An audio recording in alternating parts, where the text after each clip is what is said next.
Hai, terima kasih untuk teman-teman dan ibu bapak yang tidak skip video ini. Terima kasih juga untuk teman-teman dan ibu bapak yang telah menunggu video dari ziarah sama-sama hari yang ke-18 selama 1 hari, yaitu dari hari Sabtu kemarin. Dan saya mengucapkan puji syukur kepada Tuhan apabila ada teman-teman dan ibu bapak yang meskipun pada hari Sabtu atau hari ke-18 kemarin tidak mendapatkan video, tetapi tetap memiliki semangat yang berkobar-kobar untuk mencari Tuhan melalui firman-Nya, mencari rema atau mencari tuntunan dari Tuhan lewat pembacaan Alkitab secara kronologis yang kita kerjakan secara bersama-sama. Puji nama Tuhan.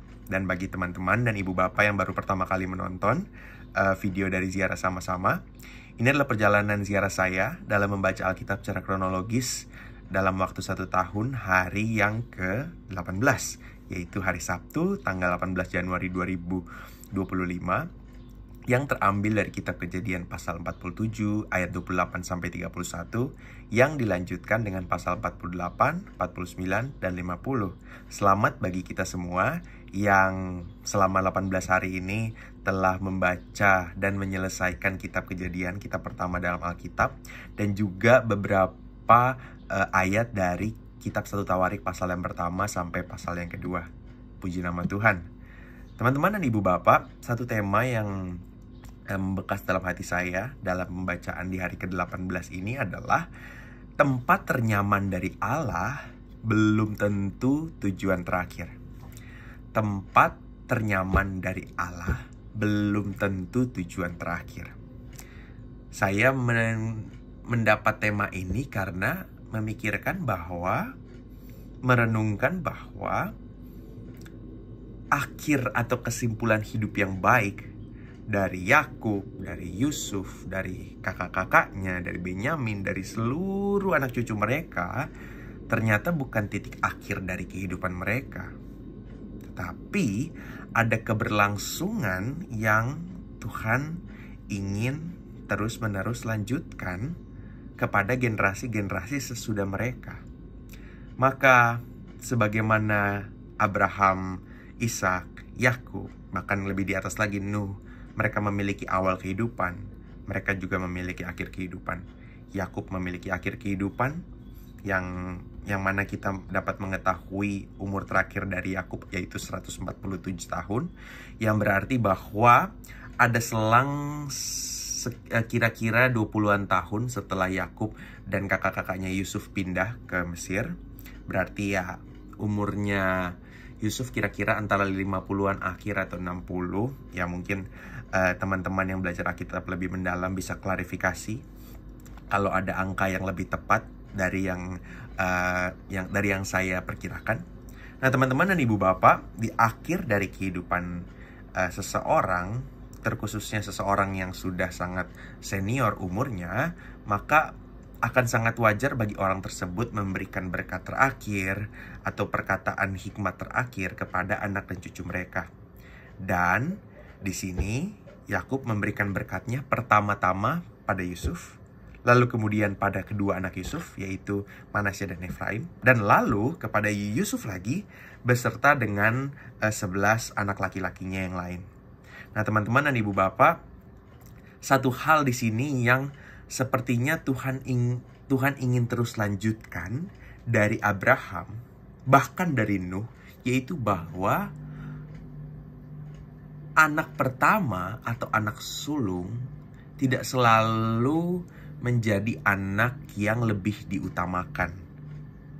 Karena di sini Yakub secara sadar ingin menunjukkan bahwa anak kedua dari Yusuf yaitu Efraimlah yang akan menjadi bangsa yang lebih besar, sehingga Efraim diberkati dengan tangan kanan dari Yakub, yang mana saat itu, pada zaman itu, ya tangan kanan dianggap sebagai tangan yang ya memberkatinya sedikit lebih besar atau lebih penting.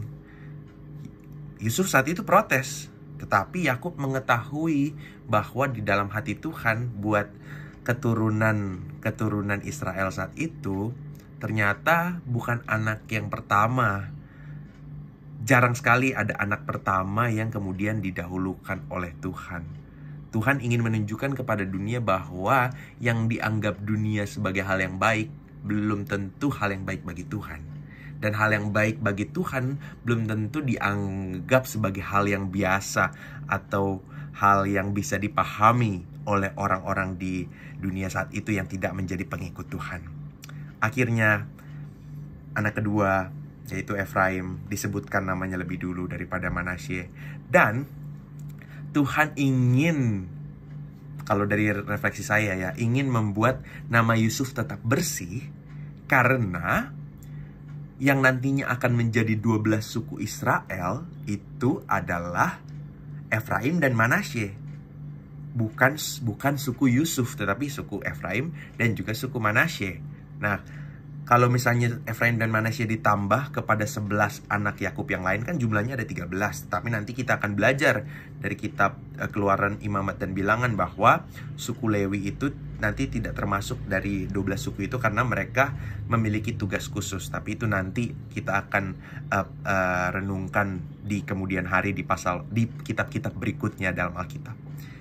Nah, berarti karena kita tahu nanti di masa depan suku Efraim dan suku Manasye akan ada kelemahan-kelemahannya, bahkan dosa-dosa yang berat yang mereka lakukan, sehingga kedua nama ini akan sering dikritik oleh Alkitab kita di pasal-pasal di zaman-zaman kerajaan, khususnya di zaman nabi-nabi. Nama Yusuf tetap bersih karena Tuhan tahu bagaimana hidup Yusuf dari awal sampai akhir. Dia setia, meskipun kadang-kadang dia mengalami proses dalam mencapai kesetiaan itu, tetapi Tuhan tahu hati dan tindakan Yusuf itu setara atau ya terintegrasi. Ya, inilah integritas dari hidup Yusuf yang mendapat upah dari Tuhan.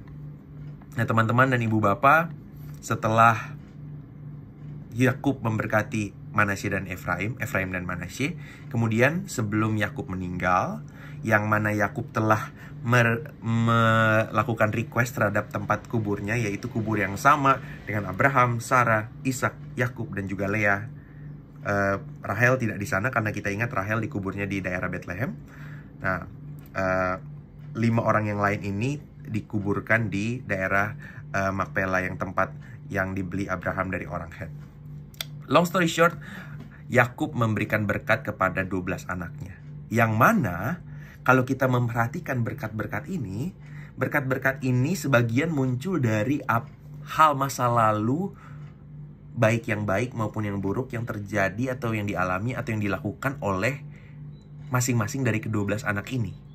Yang mana ada beberapa yang baik, tapi ada juga beberapa yang buruk.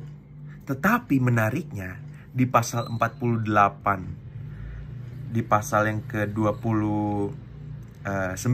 pasal 49, pasal 49 ayat 28, di sana dikatakan bahwa berkat-berkat itu telah ditentukan sesuai dengan kondisi masing-masing dari suku tersebut. Di bahasa Inggrisnya disebutkan, di salah satu versinya disebutkan it's a suitable blessings, yang artinya meskipun ada beberapa suku Israel yang nampaknya berkat terakhir Yakub itu seperti kutukan, tetapi hal-hal tersebut tidak akan pernah mengalami rencana Tuhan bagi Israel secara keseluruhan. Karena syarat untuk dalam tanda kutip menerima penyertaan atau berkat dari Tuhan adalah menjaga perjanjian suci yang diturunkan mulai dari zamannya Abraham, yaitu memelihara sunat yang bertujuan untuk membuat bangsa Israel menjadi satu bangsa yang khusus, dan juga menjaga hidup mereka dengan hidup benar dan hidup adil. Itu kan yang Tuhan perintahkan kepada Abraham, dan selama itu berlanjut, masa depan seaneh atau seburuk apapun yang akan dilalui oleh setiap suku ini, Tuhan pasti akan memberikan jalan keluar, karena Tuhan tidak akan lalai menepati janjinya, yaitu bahwa yang disertai adalah yang memang menjalankan kebenaran, keadilan, dan juga menjalankan syarat dari perjanjian suci atau covenant ini. Walaupun dosa masa lalu dilakukan oleh misalnya Ruben atau ada anak-anak yang lain, bahkan Simeon dan Lewi tidak luput dari masa depan yang seolah-olah aneh atau buruk tersebut karena Simeon dan Lewi sempat menjadi haus darah karena dendam saat itu di pembacaan beberapa hari sebelumnya. Nah, hal-hal itu tidak akan membuat generasi-generasi yang berikutnya kemudian mengalami kesulitan. Ya, kesulitan itu mungkin dialami, tetapi Tuhan akan memberikan jalan keluar selama mereka berpegang kepada perjanjian yang telah diturunkan dari Abraham. Nah, teman-teman dan ibu bapak, berkat yang cocok itu diberikan, dan kemudian Yakub dapat mengembuskan nafas terakhir. Puji nama Tuhan. Semua orang memiliki awal, semua orang memiliki akhir, termasuk Yakub juga. Dan waktu perkabungan selama kira-kira 2,5 bulan, Yakub meninggalnya Yakub membawa kepedihan yang mendalam bagi seluruh keluarga Yakub tentunya, dan juga orang-orang Mesir, menandakan bahwa keberadaan Yakub ini sangat sentral. Dia beneran menjadi berkat walaupun di usianya yang sudah sangat-sangat senior.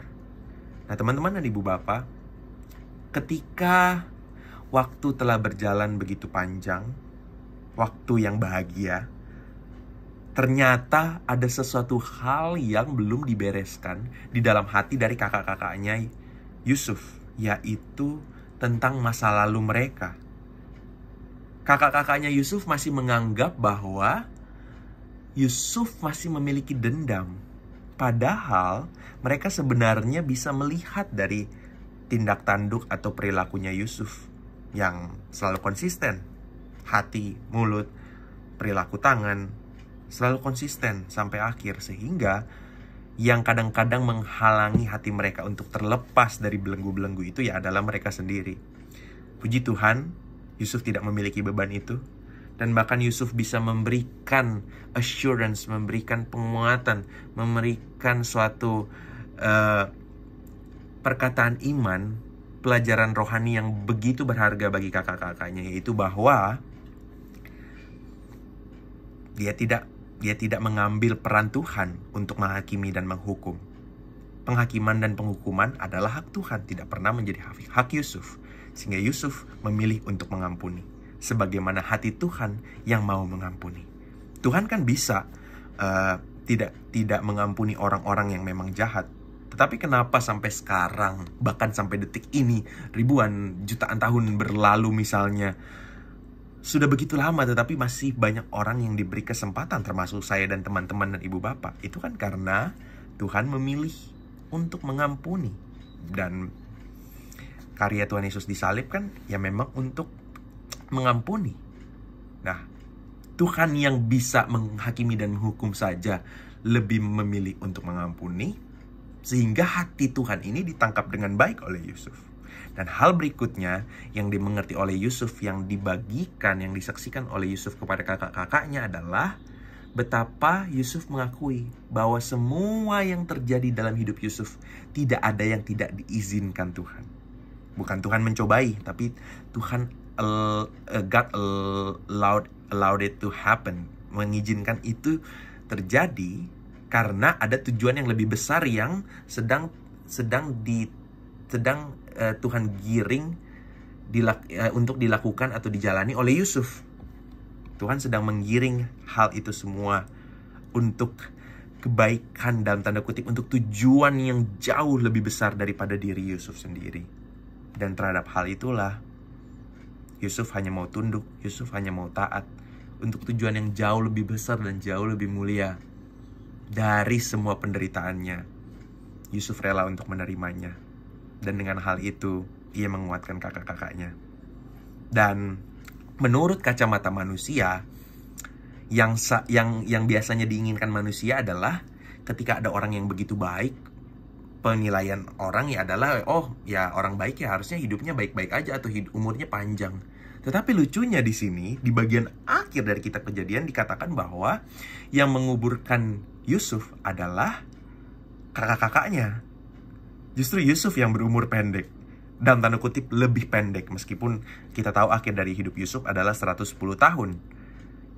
Yang puji Tuhannya juga adalah Yusuf dapat melihat cucu dari Manasye, cucu dari Efraim. Dia bisa menjadi kakek buyut dari cicitnya. Nah, teman-teman dan ibu bapak, ini menandakan ya bahwa memang umur selalu di tangan Tuhan. Kita akan mendapatkan pesan dari Tuhan bahwa kunci untuk umur panjangnya adalah dengan kita menghormati kedua orang tua kita. Tetapi untuk jumlah umur seberapa bagi seseorang untuk dipanggil, itu selalu adalah kedaulatan Tuhan, selalu ada hak Tuhan. Dan hal terakhir yang ingin saya bagikan, yang sangat penting yang Yusuf sampaikan sebagai pesan terakhirnya adalah tema yang tadi saya katakan di awal, yaitu bahwa tempat ternyaman dari Tuhan belum tentu tujuan terakhir. Karena Yusuf adalah orang kedua yang mengingat apa yang Tuhan sampaikan, nubuat yang Tuhan sampaikan kepada Abraham, yaitu bahwa Mesir tidak pernah menjadi tempat bangsa Israel untuk tinggal selamanya. Ya, Mesir selamanya adalah untuk orang-orang Mesir, tidak pernah untuk orang Israel. Dan ini telah disampaikan oleh Abraham, tetapi tidak dilanjutkan oleh Ishak, tidak dilanjutkan oleh Yakub. Dan ya kemungkinan karena kedekatan Yusuf dengan Tuhan, ya Yusuf memiliki kepekaan itu untuk mengetahui bahwa suatu saat Tuhan akan membawa bangsa Israel pulang, yang benar-benar pulang ke tempat asal mereka yang Tuhan janjikan kepada Abraham, yaitu tanah Kanaan.